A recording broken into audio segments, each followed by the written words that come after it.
서울의 밤은 비로 젖어 있었다.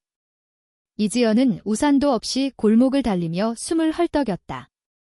그녀의 심장은 마치 터질 듯이 뛰고 있었는데 그건 단지 달린 때문만이 아니었다. 이지연, 제발 부탁이야. 세라 좀 만나줘. 친구의 엄마, 김수정 여사의 목소리가 아직도 귓가에 맴돌았다. 그 부탁은 단순해 보였다. 캐나다에서 갑작스레 돌아온 김세라를 만나 위로의 말을 전해달라는 것. 하지만 이지연은 그 부탁이 단순하지 않다는 걸 직감했다. 세라는 그녀의 첫사랑이었다. 그리고 첫 상처였다. 이지연은 젖은 머리카락을 손으로 쓸어 넘기며 숨을 골랐다. 강남의 좁은 골목, 네온 사인이 번쩍이는 술집 간판 아래서 그녀는 세라를 발견했다. 세라는 여전히 그랬다.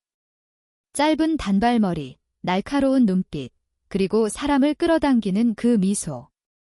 하지만 그 미소 뒤에는 무언가 숨겨져 있었다. 오랜만이야. 지연의 세라의 목소리는 부드러웠지만 그 안에는 날카로운 칼날이 숨어 있었다. 왜 갑자기 돌아온 거야? 이지연은 떨리는 목소리로 물었다. 세라는 대답 대신 미소를 지으며 한 걸음 다가왔다. 내가 날 보러 올 줄 알았어? 그 순간 이지연의 세상은 흔들렸다. 5년 전 세라가 캐나다로 떠나던 날의 기억이 그녀의 가슴을 후벼 팠다. 그들은 고등학교 시절 누구도 이해하지 못할 비밀을 공유했던 사이였다. 서로의 손을 잡고 어두운 교실에서 속삭이던 사랑의 말들. 하지만 세라의 갑작스러운 이민, 그리고 그 뒤의 침묵은 이지연을 무너뜨렸다. 너희 엄마가 부탁했어. 이지연은 애써 감정을 숨기며 말했다. 너 괜찮은 거지? 세라는 고개를 돌려 골목 끝의 비를 바라보았다. 괜찮냐고? 지연아, 내가 괜찮아 보이니? 그녀의 목소리에는 분노와 슬픔이 뒤섞여 있었다. 그날 밤, 이지연은 세라의 이야기를 들었다. 캐나다에서의 외로움, 가족의 기대, 그리고 자신이 누구인지 받아들이는 과정. 세라는 한국으로 돌아온 이유를 털어놓았다. 그녀의 아버지가 위독했고 그녀는 가족과 화해하려 했다. 하지만 그건 시작에 불과했다. 세라는 말했다. 지연아, 나 사실 너 때문에 돌아왔어. 이지연은 숨을 멈췄다. 그녀는 그 말을 믿고 싶었지만 동시에 두려웠다. 그런 말 하지 마. 우린 끝났잖아. 끝난 거니? 세라가 이지연의 손을 잡았다. 그 손은 차갑고 떨리고 있었다. 그 순간 골목 끝에서 누군가의 발소리가 들렸다. 이지연은 본능적으로 손을 뺐다.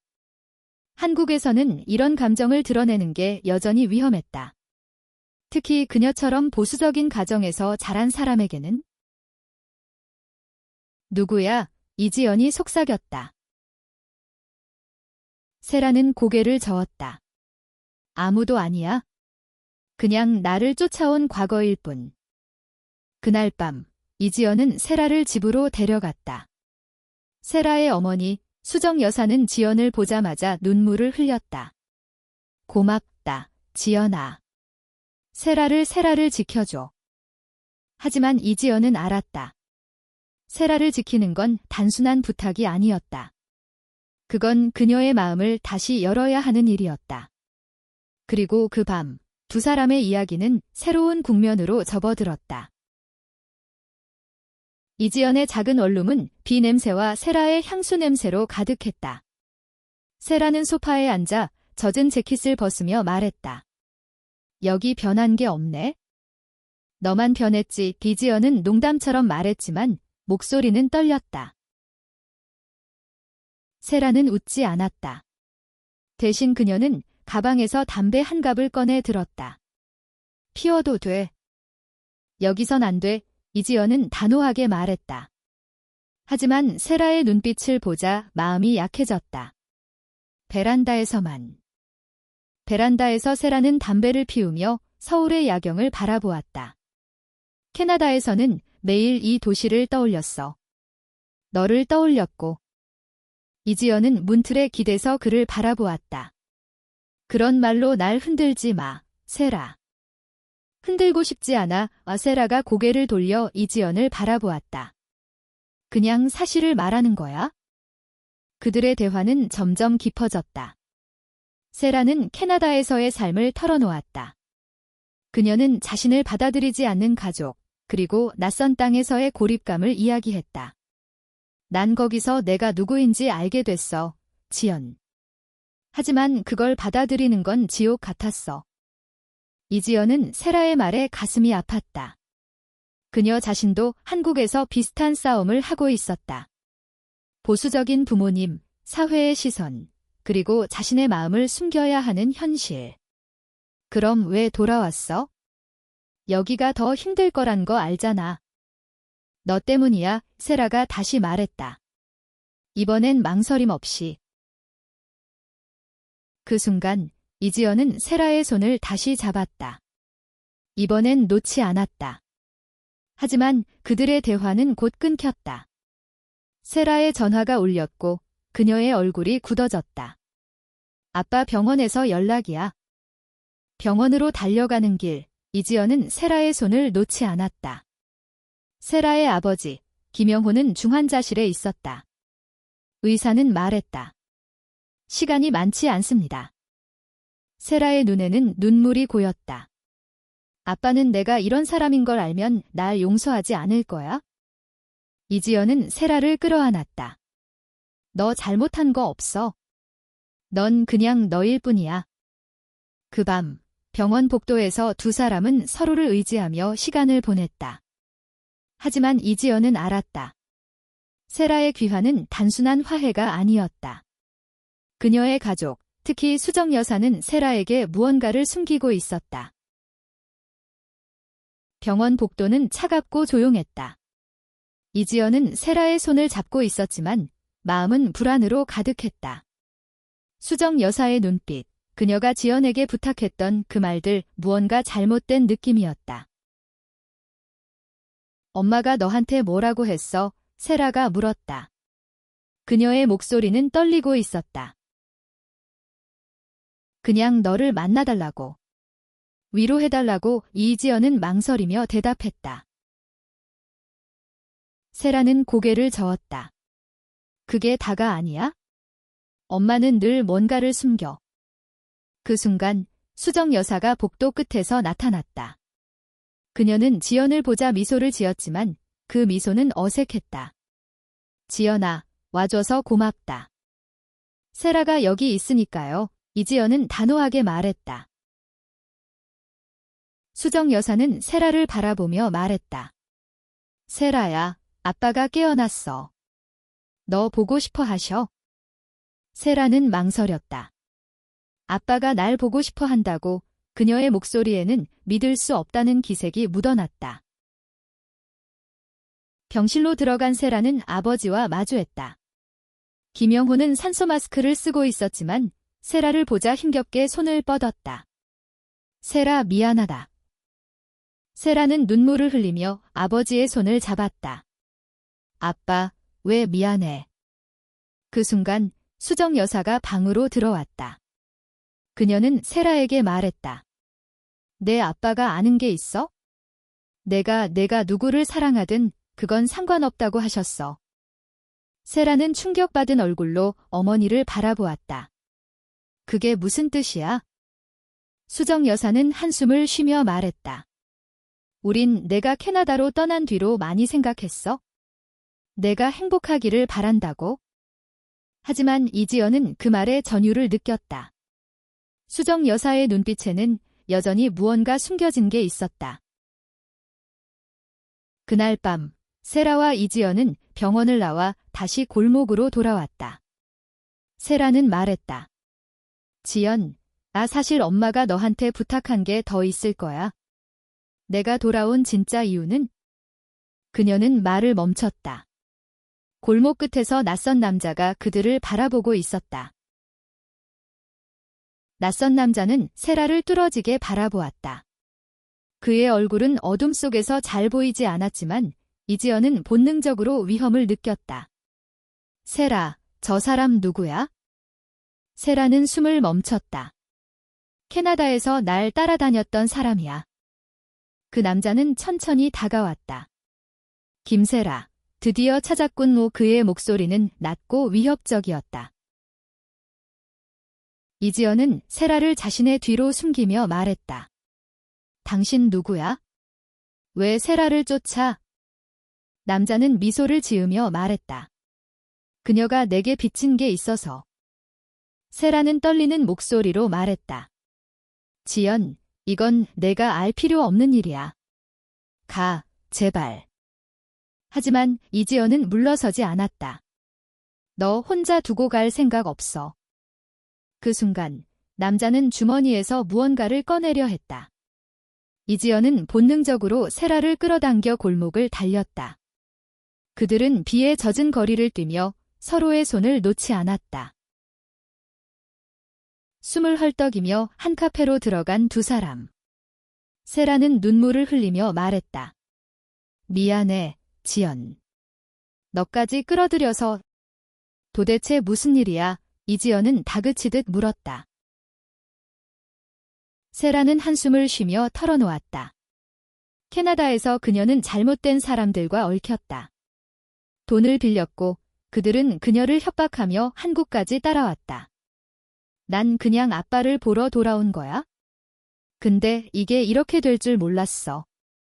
이지연은 세라의 손을 잡았다. 너 혼자 이걸 감당할 필요 없어. 내가 도울게. 세라는 고개를 저었다. 넌 왜 날 포기하지 않는 거야? 내가 너한테 상처 준 거 알잖아. 그만해. 이지연의 목소리는 단호했다.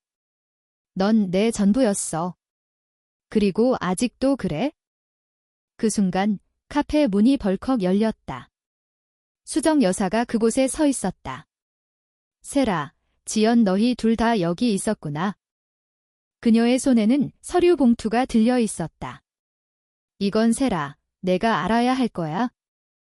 수정 여사가 건넨 서류 봉투 안에는 편지와 사진이 들어 있었다. 세라는 떨리는 손으로 편지를 읽기 시작했다. 그건 그녀의 아버지가 쓴 것이었다. 세라야, 내가 너를 이해하지 못했던 시간이 많았다. 하지만 내가 누구를 사랑하든 너는 내 딸이다. 이걸 잊지 말아줘. 세라는 눈물을 흘리며 편지를 내려놓았다. 아빠가 정말 이렇게 생각했어? 수정 여사는 고개를 끄덕였다. 내 아빠는 너를 잃고 싶지 않았어. 그래서 나한테 부탁했지? 너를 지키라고. 하지만 이지연은 여전히 의심스러웠다. 그럼 왜 저한테 세라를 만나달라고 했어요? 그냥 위로하라는 게 아니었죠? 수정 여사는 한숨을 쉬었다. 지연, 너라면 세라를 지킬 수 있을 거라 생각했어. 세라가 캐나다에서 위험에 빠졌다는 걸 알고 있었거든. 세라는 충격받은 얼굴로 어머니를 바라보았다. 엄마가 다 알고 있었어? 미안하다. 세라. 하지만 우린 너를 지키고 싶었어. 수정 여사는 눈물을 흘렸다. 그 순간 카페 밖에서 소란이 들렸다. 낯선 남자가 다시 나타난 것이었다. 이지연은 즉시 세라를 잡아 끌고 뒷문으로 달렸다. 우린 여기서 나가야 해. 그들은 비를 뚫고 서울의 거리를 달렸다. 세라의 손은 차갑고 떨리고 있었지만 이지연은 단단히 잡았다. 너 혼자 두지 않을게. 그들은 한적한 공원에 도착해 숨을 골랐다. 세라는 말했다. 지연, 나 때문에 너까지 위험해질 거야. 그만해. 이지연은 세라의 얼굴을 두 손으로 감싸며 말했다. 우린 같이 이겨낼 거야. 그 순간 세라는 이지연을 끌어안았다. 두 사람은 비에 젖은 채 서로를 안고 있었다. 그들의 심장은 하나처럼 뛰고 있었다. 공원에서 두 사람은 서로를 안고 있었다. 비는 그들의 어깨를 적셨지만 그 순간만큼은 따뜻했다. 이지연은 세라의 눈을 바라보며 말했다. 우린 이걸 해결할 거야. 같이. 세라는 고개를 끄덕였다. 너 없었으면 난 무너졌을 거야. 하지만 그들의 평화는 오래가지 않았다. 멀리서 사이렌 소리가 들렸다. 경찰이었다. 수정 여사가 경찰에 연락한 것이었다. 그녀는 세라를 쫓던 남자가 캐나다에서 온 조직의 일원이라는 걸 알고 있었다. 경찰은 그 남자를 체포했고 세라는 드디어 안전을 되찾았다. 하지만 진짜 싸움은 이제부터였다. 세라는 자신의 가족과 마주해야 했다. 그녀는 어머니와 아버지에게 자신의 진심을 털어놓았다. 나 여자를 사랑해. 그리고 그건 지연이야. 수정 여사는 한동안 말이 없었다. 하지만 그녀는 결국 세라를 끌어안았다. 너 행복하면 그걸로 됐어. 이지연은 그 장면을 보며 눈물을 흘렸다. 그녀는 자신의 가족에게도 똑같은 용기를 내야 한다는 걸 알았다. 하지만 그건 쉬운 일이 아니었다. 그날 밤, 이지연은 자신의 부모님에게 전화를 걸었다. 엄마, 아빠 나 사실 그녀는 말을 잇지 못했다. 하지만 세라가 그녀의 손을 잡아주었다. 할 수 있어, 지연. 이지연은 깊게 숨을 들이쉬고 말했다. 나 세라를 사랑해요. 이지연의 부모님은 처음엔 충격을 받았다. 그들은 전통적인 가치를 중시하는 사람들이었다. 하지만 이지연은 물러서지 않았다. 저를 사랑한다면 제 행복을 받아들여 주세요. 며칠 뒤 세라의 아버지는 병원에서 퇴원했다. 그는 세라와 이지연을 불러 말했다. 너희가 서로를 지키는 걸 보니 내가 틀렸던 것 같구나. 세라와 이지연은 서로의 손을 잡았다. 그들의 사랑은 여전히 사회의 시선과 싸워야 했지만 그들은 더 이상 두려워하지 않았다. 수정 여사는 두 사람에게 말했다. 너희가 서로를 사랑하는 한 어떤 어려움도 이겨낼 수 있을 거야. 그리고 그들은 이겨냈다. 세라와 이지연은 서울의 작은 아파트에서 함께 살기 시작했다. 그들은 서로를 위해 싸웠고 서로를 위해 살았다. 그들의 사랑은 비바람 속에서도 빛났다. 마지막으로 이지연은 세라에게 말했다. 그날 밤 내가 돌아오지 않았다면 난 영영 내 마음을 몰랐을 거야. 세라는 미소를 지으며 답했다. 그날 밤 모든 게 뒤바뀌었지? 하지만 그건 우리를 더 강하게 만들었어. 그들은 서로를 안고 서울의 밤을 바라보았다. 그들의 이야기는 끝이 아니었다. 그것은 새로운 시작이었다.